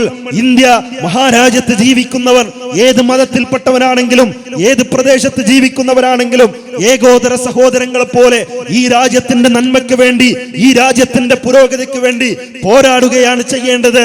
അതാണ് ഇസ്ലാം വ്യത്യസ്ത കാലഘട്ടങ്ങളിൽ ജീവിച്ച പ്രവാചകന്മാരിലൂടെ ഈ ലോകത്ത് കൈമാറിയ ഒരു വലിയ സന്ദേശം തന്നെ. അതുകൊണ്ട് തന്നെ ഈ രാജ്യത്തിന്റെ നിയമങ്ങൾക്കെതിരിൽ ഒരിക്കലും തന്നെ നമ്മൾ സംസാരിക്കേണ്ടതില്ല. ഈ രാജ്യത്തിനെതിരിൽ ഒന്നും പ്രവർത്തിക്കേണ്ടതില്ല. മറിച്ച് ഈ രാജ്യത്തിന്റെ നിയമങ്ങളെ പൂർണ്ണമായും അനുസരിച്ചുകൊണ്ട് ഈ രാജ്യം നമുക്ക് അനുവദിച്ചു തന്ന സ്വാതന്ത്ര്യത്തെ പൂർണ്ണമായും ഉപയോഗിച്ചുകൊണ്ട് നമ്മൾ വിശ്വസിക്കുന്ന മതം ഏതാണോ ആ മതം പ്രചരിപ്പിക്കുവാൻ നമ്മൾ ഓരോരുത്തരും ശ്രദ്ധിക്കുകയാണ് ചെയ്യേണ്ടത്. അതാണ് പരിശുദ്ധ ഖുർആൻ നമ്മെ പഠിപ്പിച്ചു തന്നിട്ടുള്ളതും. സ്വാഭാവികമായും ഒരു മുസ്ലിമായി ജീവിക്കും ഒരുപാട് വിമർശനങ്ങൾ ഇവിടെ ഉണ്ടാകും. ഇന്ന് ഈ സമൂഹത്തിൽ ഏറ്റവും അധികം വിമർശനങ്ങൾ വരുന്നത് ഇസ്ലാമിന് നേരെയാണ്. അതിന് പ്രത്യേകമായ ചില കാരണങ്ങളുണ്ട്. ആ കാരണങ്ങൾ മുസ്ലിങ്ങൾ ഈ നാടിന്റെ നന്മയ്ക്ക് വേണ്ടി പ്രയത്നിക്കുന്നു എന്നത് തന്നെയാണ് അതിന്റെ ഏറ്റവും വലിയ കാരണം. അത് ഇന്ത്യ എന്നല്ല, ഈ ലോകത്ത് തന്നെ മുസ്ലിം സമൂഹം ലോകത്തിന്റെ പുരോഗതിക്ക് വേണ്ടി പ്രയത്നിക്കുകയും ഈ രാജ്യത്ത് മനുഷ്യത്വത്തിന് വിരുദ്ധമായി എന്തൊക്കെ ചെയ്യുന്നുണ്ടോ ആ മനുഷ്യത്വ വിരുദ്ധമായ പ്രവർത്തനങ്ങൾക്കെതിരിൽ സംഘടിതമായി പ്രവർത്തിക്കുന്നു എന്ന കാരണമാണ് ഇന്ന് ഇസ്ലാമിനെ ഭീകരവൽക്കരിക്കാൻ ശ്രമിക്കുന്നവർക്ക് ഏറ്റവും വലിയ പ്രചോദനമായി മാറിയിട്ടുള്ളത്. ലോകത്ത് മുഴുവനും ഇസ്ലാം വ്യാപിച്ചു കഴിഞ്ഞാൽ, ഇസ്ലാമിലേക്ക് ആളുകൾ ഒന്നടങ്കം ഒഴുകിക്കഴിഞ്ഞാൽ, ഇവിടെ ഇസ്ലാം എന്ന ആദർശം എല്ലാ മുക്കുകളിലും മൂലകളിലും ഉണ്ടായിക്കഴിഞ്ഞാൽ അവിടെ പിന്നെ പൂഴ്ത്തിവെപ്പ് പാടില്ല, അവിടെ പിന്നെ കരിഞ്ചന്ത പാടില്ല, അവിടെ പിന്നെ ബലാത്സംഗങ്ങൾ ഉണ്ടാവില്ല, അവിടെ അന്യായമായി മനുഷ്യർ പരസ്പരം സംശയത്തോടുകൂടെ നോക്കുന്ന അവസ്ഥയുണ്ടാകില്ല, അവിടെ സ്ത്രീകളുടെ ശരീരത്തെ പിച്ച് ചീന്തുന്ന കാമഭ്രാന്തന്മാരുണ്ടാകില്ല, അവിടെ സ്ത്രീകളുടെ ശരീരത്തെ പ്രദർശിപ്പിച്ചുകൊണ്ട് കച്ചവടം നടത്തുന്ന മുതലാളിത്ത മാർക്കറ്റിംഗ് രീതി ഉണ്ടാകില്ല.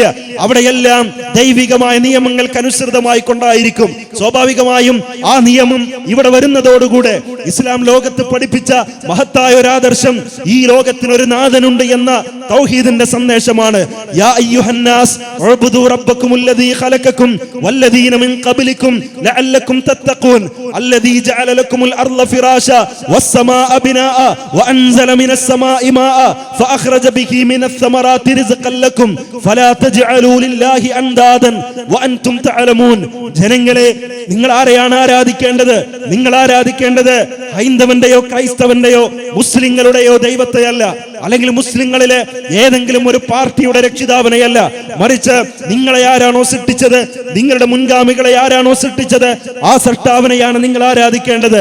അല്ലദീ ജഅല ലക്കുമുൽ അർള ഫിറാശ, അവനാണ് നിങ്ങൾക്ക് ഭൂമിയെ മെത്തയാക്കി തന്നവൻ, അവനാണ് നിങ്ങൾക്ക് ആകാശത്തെ മേൽപ്പുറയാക്കി തന്നവൻ, അവൻ തന്നെയാണ് നിങ്ങൾക്ക് ആകാശത്ത് നിന്നും സമൃദ്ധമായി മഴ ചൊരിയിപ്പിച്ചു തന്നവൻ, അവൻ തന്നെയാണ് നിങ്ങൾക്ക് അത് മുഖേന ഭൂമിയിൽ ഫലമൂലാദികൾ ഉൽപ്പാദിപ്പിച്ചു തന്നവൻ.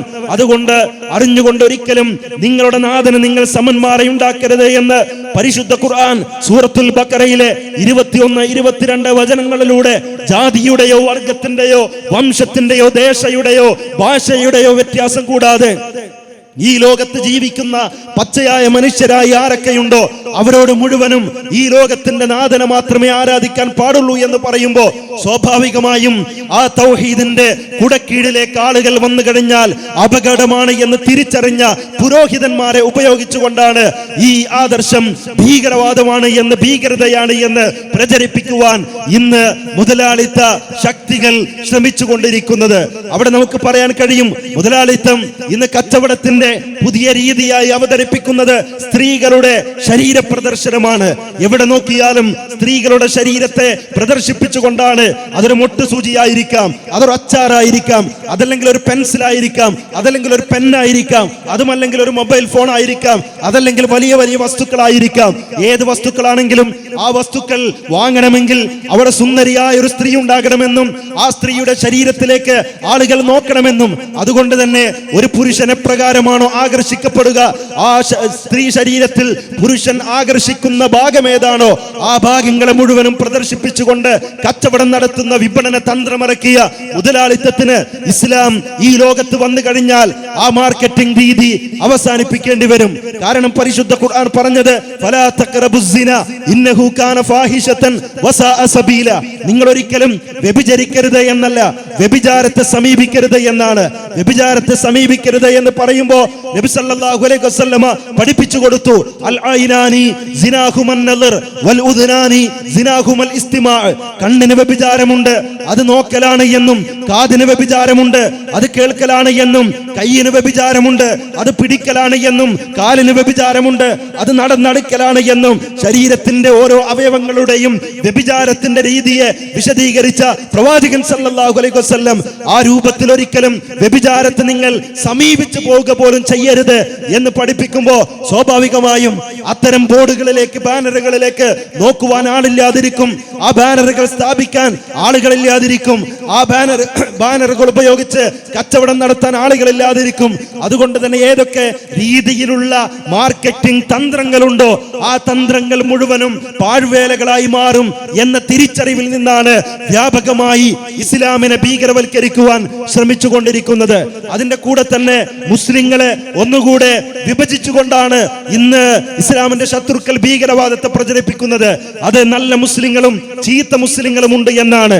നല്ല മുസ്ലിങ്ങൾ എന്ന് പറഞ്ഞ് നമ്മൾ വിചാരിക്കും 5 വക്ത് നമസ്കരിക്കുന്ന, നോമ്പ് നോൽക്കുന്ന, ഹജ്ജ് ചെയ്യുന്ന, സകാത്ത് നൽകുന്ന യഥാർത്ഥ വിശ്വാസികൾ, അവരെ കുറിച്ചാണ് ഇസ്ലാമിന്റെ ശത്രുക്കൾ നല്ല മുസ്ലിങ്ങൾ എന്ന് പറയുന്നത് എന്നാണ്. അല്ല, അവരുടെ ഭാഷയിൽ പേര് മാത്രം മുസ്ലിം ആവുകയും നല്ല മുസ്ലിം ആകാൻ എന്തൊക്കെ യോഗ്യതകളുണ്ടോ അതിന്റെ നേർവിപരീതമായി പ്രവർത്തിക്കുകയും ചെയ്യുന്നവരാണ് അവരുടെ ഭാഷയിൽ നല്ല മുസ്ലിങ്ങൾ. അവരുടെ പേരിൽ മാത്രമേ ഇസ്ലാമുള്ളൂ. സൂഫി ഇസ്ലാം, നമ്മുടെ പ്രധാനമന്ത്രി പോലും സൂഫി സമ്മേളനത്തിൽ പങ്കെടുത്തുകൊണ്ട് സൂഫികൾ സമാധാനത്തിന്റെ സന്ദേശം പ്രചരിപ്പിക്കുന്നവരാണ് എന്ന് പറയുമ്പോൾ സൂഫികളെ പ്രൊമോട്ട് ചെയ്യുകയും ആ സൂഫിസത്തിന്റെ നേർവിപരീതമാണ് സലഫികൾ എന്നും സലഫിസം നാടിന് അപകടമാണ് എന്നും പ്രചരിപ്പിക്കുകയാണ് വ്യംഗ്യമായിട്ടെങ്കിലും ഇത്തരം ആളുകൾ ശ്രദ്ധിച്ചു കൊണ്ടിരിക്കുന്നത്. സൂഫികൾക്ക് കൃത്യമായ ഒരു ആദർശമില്ല. സൂഫികൾക്ക് എല്ലായിടത്തും അള്ളയാണ്. അവർക്ക് പറയുന്ന ആളുടെ ശരീരത്തിൽ, വ്യക്തിയുടെ ശരീരത്തിൽ അള്ളയുണ്ട്. അയാൾ കാണുന്ന വസ്തുക്കളിൽ അള്ളയുണ്ട്. അയാൾ ഭക്ഷിക്കുമ്പോൾ ആ ഭക്ഷണത്തിൽ അള്ളയുണ്ട്. അതുകൊണ്ടാണ് റബ്ബ എന്ന് പറഞ്ഞത്. ഒരാൾ റൊട്ടി കഴിച്ചപ്പോ ഒരു റബ്ബ് മറ്റൊരു റബ്ബിനെ കഴിച്ചുകൊണ്ടിരിക്കുന്നു എന്ന്. കഴിക്കുന്നവന്റെ ശരീരത്തിൽ അള്ളയുണ്ട്, കഴിക്കുന്ന റൊട്ടിയിലും അള്ളയുണ്ട്. ഈ രൂപത്തിൽ എല്ലാ വസ്തുക്കളിലും അള്ളയുണ്ട് എന്ന പ്രചരണം, ആ പ്രചരണത്തിന്റെ ഭാഗമായിട്ടാണ് കേരളത്തിൽ പോലും ലാ കണ്ണ ഇല്ലല്ലാ, ലാ മൂക്ക ഇല്ലല്ലാ എന്ന് തുടങ്ങുന്ന ദിക്റുകൾ, എല്ലാ ശരീരത്തിലെ എല്ലാ ഭാഗങ്ങളും അള്ളയാണ് എന്ന സൂഫി ചിന്താഗതി നമ്മുടെ നാടുകളിൽ പോലും വ്യാപകമായി വന്നിട്ടുണ്ട്. അതുകൊണ്ടാണ് സുബ്ഹാനല്ലാ എന്ന് ചൊല്ലിയ ഒരാൾ പിന്നെ ചിന്തിച്ചു പോയത്, ഞാൻ എന്തിന് സുബ്ഹാനല്ലാ എന്ന് ചൊല്ലണം? കാരണം ഞാൻ അള്ള പരിശുദ്ധനാണ് എന്ന് പറയുമ്പോ എന്റെ ശരീരത്തിൽ തന്നെ അള്ളയില്ലേ, പിന്നെ എന്തിനാണ് അള്ള പരിശുദ്ധനാണ് എന്ന് ഞാൻ പറയുന്നത് എന്ന് പറഞ്ഞ് സുബ്ഹാനല്ലാ എന്നതിന് പകരം സുബ്ഹാനി എന്ന്, ഞാൻ എത്ര പരിശുദ്ധനാണ് എന്ന് ആളുകൾ ദിക്ർ ചൊല്ലാൻ തുടങ്ങിയത്. തൗഹീദിന്റെ ഒരക്ഷരത്തെ പോലും ജീവിതത്തിലേക്ക് കൊണ്ടുവരാൻ കഴിയാതെ ഇസ്ലാമികമായ വിശ്വാസങ്ങളിൽ നിന്ന് വ്യതിചലിച്ച് ജീവിക്കുന്ന ഒരാദർശമാണ് സൂഫിസമെങ്കിൽ, ആ സൂഫിസം ഇന്ത്യയിൽ വ്യാപകമായി ഉണ്ടായാൽ ഇവിടെ ഇസ്ലാം നശിക്കുമെന്നും യഥാർത്ഥമായ ഇസ്ലാമിൽ നിന്ന് ആളുകൾ പോകുമെന്നും, അതുകൊണ്ട് തന്നെ ആ ഇസ്ലാം, സൂഫി ഇസ്ലാം ലോകത്തുണ്ടായാൽ തങ്ങൾക്കൊരു നിലക്കും അപകടമല്ല എന്നും തിരിച്ചറിഞ്ഞ ആളുകളാണ് സൂഫികളെ പ്രൊമോട്ട് ചെയ്യുകയും പരിശുദ്ധ ഖുർആനും പ്രവാചകൻ സല്ലല്ലാഹു അലൈഹി വസല്ലമയുടെ ചര്യയും അതേപടി സമൂഹത്തിന് കൈമാറുന്ന സലഫികൾ, ആ സലഫികൾ അപകടകാരികളാണ് എന്ന് ലോകത്തെ പഠിപ്പിക്കാൻ ശ്രമിക്കുകയും ചെയ്തത്. നമുക്ക് പറയാൻ കഴിയും, സലഫികൾ അപകടകാരികളാണ് എന്ന് പറയുന്നത് സലഫികൾ ഖുർആനും സുന്നത്തും അനുസരിച്ച് ജീവിക്കുന്നവരാണ് എന്നതുകൊണ്ടാണ്. അഥവാ ഖുർആനും സുന്നത്തുമാണ് ഈ ലോകത്ത് ഭീകരവാദം പ്രചരിപ്പിക്കുന്നത് എന്നാണ് വ്യംഗ്യമായിട്ടെങ്കിലും ഈ ശക്തികൾ പ്രചരിപ്പിക്കാൻ ശ്രമിക്കുന്നത്. അതിനുള്ള മറുപടി നമ്മുടെ ജീവിതത്തിലൂടെ കാണിക്കാൻ നമുക്ക് കഴിയണം. ഖുർആനിൽ എവിടെയും ഭീകരവാദം പറഞ്ഞിട്ടില്ല, ഖുർആനിൽ എവിടെയും ഭീകരവാദം പഠിപ്പിച്ചിട്ടില്ല. ജിഹാദ് എന്ന പദത്തെ പോലും തെറ്റിദ്ധരിപ്പിച്ചുകൊണ്ട് ജിഹാദ് മുഴുവനും ആളുകളെ കൊലപ്പെടുത്താനുള്ള മാർഗമാണ് എന്ന് പറയുന്ന ആളുകൾക്ക് പോലും മറുപടിയായി പരിശുദ്ധ ഖുർആനിൽ നിന്ന് നമുക്ക് വചനം ഉദ്ധരിക്കാൻ കഴിയും. വജാഹിദുഹും ബിഹി ജിഹാദൻ കബീറ, നീ ഇത് മുഖേന ഖുർആൻ ഉപയോഗിച്ച് ഏറ്റവും വലിയ ജിഹാദ് ചെയ്യണം എന്ന് പരിശുദ്ധ ഖുർആൻ പറഞ്ഞത്, ഏറ്റവും വലിയ ജിഹാദായി പരിചയപ്പെടുത്തിയത് പരിശുദ്ധ ഖുർആൻ കൊണ്ടുള്ള ജിഹാദാണ്. പരിശുദ്ധ ഖുർആൻ കൊണ്ടുള്ള ജിഹാദ് എന്നത് ഖുർആനിന്റെ ആശയങ്ങളെ, പച്ചയായ ആശയങ്ങളെ ജനങ്ങൾക്കിടയിൽ വിശദീകരിച്ചു കൊടുക്കുക എന്ന മഹത്തായ ജിഹാദ്, ആ ജിഹാദാണ് ഏറ്റവും വലിയ ജിഹാദ് എന്ന് പരിശുദ്ധ ഖുർആൻ പറഞ്ഞു തന്നത്. വിശുദ്ധ ഖുർആൻ ലോകത്ത് വിശദീകരിച്ചത് മാനവികതയുടെ സന്ദേശമാണ്, മനുഷ്യത്വത്തെ കുറിച്ചാണ് പരിശുദ്ധ ഖുർആൻ സംസാരിച്ചത്. ഒരു രാഷ്ട്രം ഇസ്ലാമിക രാഷ്ട്രമാണെങ്കിൽ പോലും അവിടെ നിയമം കയ്യിലെടുക്കാൻ ഒരാൾക്കും ഇസ്ലാം അനുവാദം നൽകിയിട്ടില്ല. നമ്മുടെ നാടുകളിലൊക്കെ ഏതെങ്കിലും മുസ്ലിം ഭൂരിപക്ഷ പ്രദേശങ്ങളിലുള്ള അമുസ്ലിങ്ങളായ ആളുകളെ ഉപദ്രവിക്കുവാൻ ഏതെങ്കിലും കാരണം പറഞ്ഞ് ഏതെങ്കിലും സംഘടനാ നേതാക്കന്മാർ ഉത്തരവ് നൽകുന്നതിനനുസരിച്ച് ആയുധമെടുത്ത് തുള്ളാൻ ആരെങ്കിലും ശ്രമിക്കുന്നുണ്ടെങ്കിൽ അവർ മനസ്സിലാക്കട്ടെ, നിയമം കയ്യിലെടുക്കാനുള്ള സ്വാതന്ത്ര്യം ഒരാൾക്കും ഇസ്ലാം നൽകിയിട്ടില്ല എന്നുള്ളത്. ഏതെങ്കിലും സംഘടനക്കോ ഏതെങ്കിലും വ്യക്തിക്കോ ഏതെങ്കിലും ആൾക്കൂട്ടങ്ങൾക്കോ ഏതെങ്കിലും ആൾബലങ്ങൾക്കോ ലോകത്ത് കലാപങ്ങൾ ഉണ്ടാക്കാൻ ഉത്തരവ് നൽകാനുള്ള സ്വാതന്ത്ര്യം ഇസ്ലാം നൽകിയിട്ടില്ല. പിന്നെ എന്ത് ISIS പോലുള്ള ഭീകര സംഘടനകളെ ഇസ്ലാമിന്റെ അക്കൗണ്ടിലേക്ക് കൊണ്ടുവരാൻ ശ്രമിച്ചുകൊണ്ടിരിക്കുന്നത്? യുദ്ധത്തിന്റെ സമയത്ത് പോലും വഖാതിലൂ ഫീ സബീലില്ലാ അല്ലദീന യുഖാതിലൂനകും ഫലാ തഅതദൂ ഇന്നല്ലാഹ ലാ യുഹിബ്ബുൽ മുഅ്തദീൻ. നിങ്ങൾ യുദ്ധം ചെയ്യേണ്ടത് നിങ്ങളോട് ആരാണോ യുദ്ധം ചെയ്യുന്നത് അവരുമായിട്ടാണ് എന്നും, യുദ്ധം ചെയ്യുന്ന സമയത്ത് പോലും അതിരുകവിയരുത് എന്നും പരിശുദ്ധ ഖുർആൻ പറയുമ്പോൾ, അതിരുകവിയൽ സ്ത്രീകളെയും കുട്ടികളെയും കൊലപ്പെടുത്താൻ പാടില്ല എന്ന്, വൃദ്ധരെ കൊലപ്പെടുത്താൻ പാടില്ല എന്ന്, മഠങ്ങളിൽ വിശ്രമിക്കുന്ന പുരോഹിതന്മാരെ ഉപദ്രവിക്കാൻ പാടില്ല എന്ന്, ഫലവൃക്ഷങ്ങളെ മുറിക്കാൻ പാടില്ല എന്ന്, ഒരു ഭരണാധികാരിക്ക് കീഴിലാണ് യുദ്ധമുണ്ടാകേണ്ടത് എന്ന് യുദ്ധത്തിന്റെ നിയമങ്ങളെ പഠിപ്പിച്ചു കൊടുക്കുമ്പോൾ ആ നിയമങ്ങളെ മുഴുവനും കാറ്റിൽ പറത്തിക്കൊണ്ട് ഇസ്ലാമിക വിരുദ്ധമായി ജീവിക്കുന്ന ആളുകൾ, പ്രവർത്തിക്കുന്ന ആളുകൾ, അവരുടെ പേര് മുസ്ലിമാണ് എന്ന് പ്രചരിപ്പിച്ചുകൊണ്ട് ഇസ്ലാമിനെ ഭീകരവൽക്കരിക്കാൻ ശ്രമിക്കുന്ന ആളുകൾ മനസ്സിലാക്കേണ്ടത് പരിശുദ്ധ ഖുർആനോ പ്രവാചകൻ സല്ലല്ലാഹു അലൈഹി വസല്ലമയുടെ ചര്യയോ അത്തരത്തിലുള്ള ഭീകരവാദം പ്രചരിപ്പിച്ചിട്ടില്ല എന്നുള്ളതാണ്. ഇവിടെ നമുക്കൊരു വലിയ ദൗത്യമുണ്ട്. ഇത്തരം പ്രചരണങ്ങൾ വരുമ്പോ വായടച്ചിരുന്ന് വീട്ടിലിരിക്കേണ്ട ആളുകളല്ലേ നമ്മൾ, മറിച്ച് ഏത് നിലക്കുള്ള പ്രചരണങ്ങളാണെങ്കിലും അവിടെ ഈ ഒരു ആദർശം മുറുകെ പിടിച്ചുകൊണ്ട് അതിന്റെ പ്രചാരകരാവുകയാണ് നമ്മൾ ചെയ്യേണ്ടത്.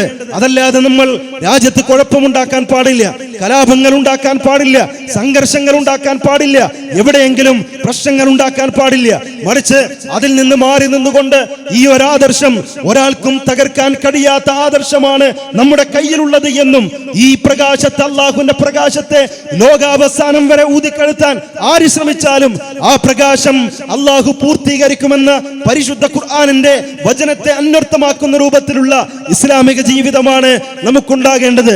നബി സല്ലല്ലാഹു അലൈഹി വസല്ലം പറഞ്ഞു, ഒരു വിഭാഗം ആളുകൾ അവസാന കാലഘട്ടം എത്തുമ്പോഴേക്ക് ആർത്തി പിടിച്ചവർ ഭക്ഷണത്തലികയിലേക്ക് ഓടി വരുന്നത് പോലെ ഈ സമൂഹത്തെ ആക്രമിക്കാൻ വേണ്ടി ശത്രുക്കൾ വന്നുകൊണ്ടേയിരിക്കും. സഹാബികൾ ചോദിച്ചു, പ്രവാചകരെ, ഞങ്ങളെന്ന ആളുകൾ കുറവായിരിക്കുമോ? കാരണം അന്ന് തന്നെ കുറച്ചാളുകളുള്ള ആ കാലഘട്ടത്തിൽ തന്നെ ഇസ്ലാമിനെ പരസ്യമായി ആക്രമിക്കാൻ വരാൻ ആളുകൾക്ക് കഴിയുന്നില്ല. പിന്നെ അവസാന കാലഘട്ടം എത്തുമ്പോഴേക്ക് ആളുകൾ ചുരുങ്ങി വന്ന് അങ്ങനെ ആളുകൾ കുറവായിരിക്കുമോ ഞങ്ങൾ? നബി സല്ലല്ലാഹു അലൈഹി വസല്ലം പറഞ്ഞു, ബൽ അൻതും കസീർ വലാകിന്നകും ഉസാഉൻ കഉസാഇസ് സൈൽ. നിങ്ങൾ ഒരുപാട് ആളുകൾ ഉണ്ടാകും, പക്ഷേ ആ ആളുകൾ മലവെള്ളപ്പാച്ചിലുകളിൽ കാണുന്ന ചപ്പ് ചവറുകൾ കണക്കെയായിരിക്കും. നിങ്ങളെ വഹ്ന് അഥവാ ദുർബലത പിടികൂടിയിരിക്കും. സഹാബികൾ ചോദിച്ചു, മൽ വഹ്നു യാ റസൂലല്ലാഹ്, അല്ലാഹുവിന്റെ റസൂലേ, എന്താണ് ഈ വഹ്ന്, ദുർബലത എന്ന് പറഞ്ഞാൽ? പ്രവാചകൻ സല്ലല്ലാഹു അലൈഹി വസല്ലം പറഞ്ഞു, ഹുബ്ബുദ് ദുനിയ വകറാഹിയത്തുൽ മൗത്ത്. ദുനിയാവിനോടുള്ള അമിതമായ സ്നേഹം, മരണത്തെക്കുറിച്ചുള്ള പേടി, ഇത് രണ്ടും നിങ്ങൾ പിടികൂടി കഴിഞ്ഞാൽ അവിടെ നമ്മൾ ശ്രദ്ധിക്കണം. ആർത്തി പിടിച്ചവർ ഭക്ഷണ തലികയിലേക്ക് ഓടി വരുന്നത് പോലെ ആക്രമിക്കാൻ വേണ്ടി ശത്രുക്കൾ വന്നുകൊണ്ടിരിക്കുമെന്നാണ്. നമ്മൾ സഞ്ചരിക്കുന്നത് ഖുർആനിന്റെയും സുന്നത്തിന്റെയും അടിസ്ഥാനത്തിലാണോ എന്ന് ആദ്യം നമ്മൾ പരിശോധിക്കണം. പരിശുദ്ധ ഖുർആനിന്റെയും പ്രവാചകൻ സല്ലല്ലാഹു അലൈഹി വസല്ലമയുടെ ചര്യയുടെയും മാർഗത്തിൽ നിന്ന് വ്യതിചലിച്ചുകൊണ്ടാണ് നമ്മൾ ജീവിക്കുന്നതെങ്കിൽ പിന്നെ നമ്മൾ മറ്റുള്ളവരെ പഴിച്ചിട്ട് എന്ത് കാര്യം? മറ്റുള്ളവരെ പിന്നെ നമ്മൾ കുറ്റം പറഞ്ഞിട്ട് എന്ത് കാര്യം? മറ്റുള്ളവർ ഇസ്ലാമിനെതിരെ വാദങ്ങളുമായി പ്രചാരണങ്ങളുമായി വരികയാണ് എന്ന് പറഞ്ഞിട്ട് എന്ത് കാര്യം നമ്മൾ ആ ഇസ്ലാം സ്വീകരിച്ചിട്ടില്ലെങ്കിൽ? ഒരു തമാശ പറയാറുണ്ട്. ഒരാളിങ്ങനെ റെയിൽവേ സ്റ്റേഷനിലെ പ്ലാറ്റ്ഫോമിൽ ഇരുന്ന് വിശ്രമിക്കുമ്പോൾ അയാളുടെ നേരെ എതിർഭാഗത്ത് ഒരു സ്ത്രീ ഇരുന്ന് ഇങ്ങനെ പഴം കഴിക്കുന്നുണ്ട്. പഴം കഴിക്കുമ്പോൾ ആ സ്ത്രീ ഓരോ പഴം കഴിക്കുമ്പോഴും അതിന്റെ തൊലി ഇങ്ങനെ ആ സ്ത്രീയുടെ മുന്നിലേക്ക്, പ്ലാറ്റ്ഫോമിലേക്ക് ഇങ്ങനെ ഇട്ടുകൊണ്ടിരിക്കുകയാണ്. അപ്പൊ ഇത് കണ്ട് എതിർഭാഗത്തിരിക്കുന്ന ഒരാൾ ഒരു നസീഹത്ത് എന്ന നിലക്ക്, ഒരു ഗുണകാംക്ഷ എന്നുള്ള നിലക്ക് പറഞ്ഞു, നിങ്ങൾ ഈ പഴത്തൊലിയൊക്കെ ഇങ്ങനെ ഈ പ്ലാറ്റ്ഫോമിൽ ഇട്ടാൽ ആരെങ്കിലും വന്ന് ചവിട്ടില്ലേ? ചവിട്ടി അവിടെ ആളുകൾ വീഴും. അതുകൊണ്ട് ഇത് ഈ ഒരു വേസ്റ്റ് ബോക്സിലേക്ക് ഒന്ന് ഇട്ടുകൂടെ എന്ന് ആ സ്ത്രീയോട് പറഞ്ഞു കൊടുക്കണം. സ്വാഭാവികമായി അതൊരു ഉപദേശം ഇഷ്ടപ്പെടാത്ത നിലയ്ക്ക് ആ സ്ത്രീ ഇങ്ങനെ ഇയാളെ തുറിച്ചു നോക്കി. ഒരു പുരുഷനെ സ്ത്രീ തുറിച്ചു നോക്കിയാൽ പിന്നെ ഇപ്പോഴത്തെ ഒരു സാഹചര്യത്തില് ഒരു പുരുഷനൊന്നും തിരിച്ചൊന്നും പറയാൻ കഴിയില്ല. കാരണം പിന്നെ ഏതൊക്കെ രീതിയിലാണ് പിന്നെ അതിന്റെ ബാക്കി കാര്യങ്ങൾ ഉണ്ടാകുക എന്ന് പറയാൻ കഴിയില്ലല്ലോ. അയാൾ മിണ്ടാതെ അവിടെ ഇരുന്നു. അങ്ങനെ കുറച്ച് കഴിഞ്ഞ് ട്രെയിൻ വരാനുള്ള സമയമായി. റെയിൽവേ സ്റ്റേഷനിൽ ഇങ്ങനെ അനൗൺസ്മെന്റ് വരികയാണ്, ട്രെയിന് ഏതാനും സമയങ്ങൾക്കുള്ളിൽ എത്തിച്ചേരും എന്ന അനൗൺസ് ഇങ്ങനെ വരികയാണ്. അപ്പോഴാണ് ഈ സ്ത്രീയുടെ തന്നെ ഭർത്താവ് പുറത്ത് സാധനം വാങ്ങാൻ പോയിരുന്നു. അയാൾ രണ്ട് കൈയിലും ഇങ്ങനെ കീസൊക്കെ പിടിച്ച് അയാൾ ഇങ്ങനെ ഓടി വരികയാണ്. ഓടി വന്ന് ഈ സ്ത്രീയുടെ മുന്നിലേക്ക് എത്തിയതും ആ സ്ത്രീ ഇട്ട പഴത്തൊലിയിൽ ചവിട്ടി അതേ സ്ത്രീയുടെ മുന്നിൽ തന്നെ അയാളുടെ ഭാര്യയുടെ മുന്നിൽ ഇയാൾ അവിടെ വീണു. ഇത് വീണ് കഴിഞ്ഞപ്പോ ആ സ്ത്രീ ഒന്നുകൂടെ രൂക്ഷമായി മറ്റുള്ള ആ വ്യക്തിയെ നോക്കിക്കൊണ്ട്, ആ വ്യക്തിയെ ചൂണ്ടിക്കൊണ്ട് ഭർത്താവിനോട് പറഞ്ഞു, ഈ ഇരിക്കുന്ന കുരുത്തം കെട്ടവന്റെ നാവ് കൊണ്ടാണ് നിങ്ങൾ ഇവിടെ വീണത് എന്ന്. ആ സ്ത്രീ പഴത്തൊലി അവിടെ ഇട്ട് പ്രശ്നമില്ല, അതിൽ ചവിട്ടി വീഴും, അതും പ്രശ്നമല്ല. മറിച്ച് അയാൾ പറഞ്ഞു ഇവിടെ പഴത്തൊലിട്ടാൽ ആരെങ്കിലും ചവിട്ടി വീഴും എന്ന് അയാൾ പറഞ്ഞു. ആ പറഞ്ഞതുകൊണ്ടാണ് നിങ്ങൾ ഇവിടെ വീണത് എന്ന് ഭർത്താവിനോട് പരിതപിച്ച സ്ത്രീകളെ പോലെ ആകരുത് നമ്മൾ. നമ്മൾ ഇസ്ലാമില്ല എങ്കിൽ, ആ ഇസ്ലാമിനെ സ്വീകരിക്കാൻ നമുക്ക് കഴിഞ്ഞിട്ടില്ല എങ്കിൽ, പരിശുദ്ധ ഖുർആനിന്റെയും പ്രവാചകൻ സല്ലല്ലാഹു അലൈഹി വസല്ലമയുടെ ചര്യയുടെയും അടിസ്ഥാനത്തിൽ ജീവിക്കുവാൻ നമുക്ക് സാധിച്ചിട്ടില്ല എങ്കിൽ പിന്നെ എവിടെ, പിന്നെ എന്തിനാണ് നമ്മൾ ഇസ്ലാമിനെതിരെ വരുന്ന ആരോപണങ്ങളിൽ പരിതപിക്കുന്നത്? നബി സല്ലല്ലാഹു അലൈഹി വസല്ലം പറഞ്ഞു, ഇദാ തബായഅതും ബിൽ ഐന വഅഖദ്തും അദ്നാബൽ ബക്കരി വറളീതും ബിസ്സർഇ വതറക്തുമുൽ ജിഹാദ് സല്ലല്ലാഹു അലൈക്കും ദുല്ല ലാ യൻസിഉഹു ഹത്താ തർജിഉ ഇലാ ദീനിക്കും. ഇദാ തബായഅതും ബിൽ ഐന, നിങ്ങൾ ഐനത്ത് കച്ചവടവുമായി ബന്ധപ്പെട്ട് കഴിഞ്ഞാൽ, ഐനത്ത് കച്ചവടം എന്നത് ഒരു തരത്തിലുള്ള പലിശ ഇടപാടാണ്. ആ പലിശ ഇടപാട് പ്രത്യക്ഷമായി പലിശയില്ല, നോക്കിയാൽ ഒരു കച്ചവടമാണെന്നേ തോന്നുന്നു, പക്ഷേ കൃത്യമായ പലിശ ഇടപാടാണ് ഐനത്ത് കച്ചവടം. ആ ഐനത്ത് കച്ചവടവുമായി നിങ്ങൾ ബന്ധപ്പെട്ട് കഴിഞ്ഞാൽ, വഅഖദ്തും അദ്നാബൽ ബക്കരി, നിങ്ങൾ പശുക്കളുടെ വാലുകൾ പിടിച്ചാൽ, വറളീതും ബിസ്സർഇ, നിങ്ങളുടെ കൃഷിയിൽ മാത്രം നിങ്ങൾ തൽപരരാവുകയും ചെയ്താൽ, അഥവാ ഐഹികമായ ലോകത്തിന്റെ പിന്നാലെ നിങ്ങൾ പോവുകയും, വതറക്തുമുൽ ജിഹാദ്, ജിഹാദിന്റെ എല്ലാ വശങ്ങളെയും നിങ്ങൾ ഉപേക്ഷിക്കുകയും ചെയ്താൽ, സല്ലല്ലാഹു അലൈക്കും ദുല്ല, അല്ലാഹു നിങ്ങൾക്ക് മേൽ നിന്ദ വർഷിപ്പിച്ചുകൊണ്ടേയിരിക്കും. ലാ യൻസിഉഹു ഹത്താ തർജിഉ ഇലാ ദീനിക്കും, ലാ യൻസിഉഹു, ആ നിന്ദ അല്ലാഹു ഊരിയെടുക്കില്ല, ഹത്താ തർജിഉ ഇലാ ദീനിക്കും, നിങ്ങൾ നിങ്ങളുടെ ദീനിലേക്ക് മടങ്ങി വരുന്നത് വരെ. അതുകൊണ്ട് ദീനിലേക്ക് മടങ്ങി വരണം. ഏത് സാഹചര്യങ്ങളാണെങ്കിലും, ഏത് സന്ദർഭങ്ങളാണെങ്കിലും, ഏത് നിലക്കുള്ള പ്രചാരണങ്ങളാണെങ്കിലും അവിടെ ഇസ്ലാം എന്ന ആദർശത്തെ പടയപ്പെടുത്തിക്കൊണ്ടുള്ള ഒരു ജീവിതം ഒരു വിശ്വാസി എന്നുള്ള നിലക്ക് നമ്മൾ ഉണ്ടാകാൻ പാടില്ല. മറിച്ച് ഈ ബഹുസ്വര സമൂഹത്തിൽ നമ്മൾ ജീവിച്ചു കൊണ്ടിരിക്കുമ്പോൾ ഈ രാജ്യത്തിന്റെ സകല നിയമങ്ങളെയും പാലിച്ചുകൊണ്ട് തന്നെ മുസ്ലിമായി ജീവിക്കാനുള്ള എല്ലാ അവസരങ്ങളും നമ്മുടെ ഭരണഘടന നമുക്ക് അനുവദിച്ചു തരുന്നത് കൊണ്ട് തന്നെ രാജ്യത്തിന്റെ ആ കാവലാളുകളായി മാറാൻ, രാജ്യത്തെ സംരക്ഷിക്കുന്ന, രാജ്യത്തെ സ്നേഹിക്കുന്ന, രാജ്യത്തിന്റെ പുരോഗതിക്ക് വേണ്ടി പ്രവർത്തിക്കുന്ന, മാതൃകാപരമായ ജീവിതം നയിക്കുന്ന ആളുകളാകാൻ നമ്മുടെ മുൻഗാമികളായ ആളുകൾ കാണിച്ചു തന്നതുപോലെ തന്നെ ജീവിക്കുവാൻ നമ്മൾ ശ്രമിക്കേണ്ടതുണ്ട് എന്നാണ് ഈ സമയത്ത് എനിക്ക് സൂചിപ്പിക്കാനുള്ളത്. ഏക സിവിൽ കോഡ് എന്നുള്ളത് രാജ്യത്തിലെ ഇന്ത്യയിലെ സിവിൽ നിയമങ്ങൾ മുഴുവനും ഏകീകരിക്കുക എന്നുള്ളതാണ്. എല്ലാവർക്കും അനുഗുണമായ രൂപത്തിൽ ഏകീകരിക്കുവാൻ കഴിയുന്ന ഒരു നിയമം കൊണ്ടുവരാൻ ഇന്നേ വരെ ഒരാൾക്കും കഴിഞ്ഞിട്ടില്ല എന്ന് മാത്രമല്ല, ശരീഅത്ത് നിയമങ്ങൾക്കനുസൃതമായി ഇത്തരം കാര്യങ്ങൾ നിർവഹിക്കാനുള്ള സ്വാതന്ത്ര്യം നമ്മുടെ ഭരണഘടന നമുക്ക് അനുവദിച്ചു തന്നിട്ടുണ്ടെങ്കിൽ തീർച്ചയായും അതാണ് നമ്മൾ പാലിക്കേണ്ടത്. അതല്ലാതെ ഇത് ഇസ്ലാം എന്ന ആദർശത്തെ, ഇസ്ലാം എന്ന് മാത്രമല്ല ഇവിടെയുള്ള ഓരോ മതവിശ്വാസികൾക്കും അവരുടേതായ നിയമങ്ങളുണ്ടെങ്കിൽ, സിവിൽ കോഡുകൾ ഉണ്ടെങ്കിൽ, ആ സിവിൽ കോഡുകൾ അനുസരിച്ച് ജീവിക്കാനുള്ള സ്വാതന്ത്ര്യമാണ് ഉണ്ടാകേണ്ടത്. അതെല്ലാം നഷ്ടപ്പെടുത്തിക്കൊണ്ട് ഓരോരുത്തർക്കും അവരുടെ മതമനുസരിച്ച് ജീവിക്കാനുള്ള സ്വാതന്ത്ര്യം നിഷേധിച്ചുകൊണ്ടുള്ള സിവിൽ നിയമങ്ങൾ, ആ സിവിൽ നിയമങ്ങൾ പ്രായോഗികമല്ല എന്നുകൂടെ നമ്മൾ മനസ്സിലാക്കേണ്ടതുണ്ട്. ഒരു വിഷയം കൂടെ ഇവിടെ ചർച്ച ചെയ്യാനുള്ളത് കൊണ്ട് ഞാൻ ദീർഘിപ്പിക്കുന്നില്ല, അവസാനിപ്പിക്കുന്നു. വസല്ലല്ലാഹു അലാ നബീന മുഹമ്മദിൻ വഅലാ ആലിഹി വസഹ്ബിഹി അജ്മഈൻ വൽഹംദുലില്ലാഹി റബ്ബിൽ ആലമീൻ. അസ്സലാമു അലൈക്കും വറഹ്മത്തുള്ളാഹി വബറകാതുഹു.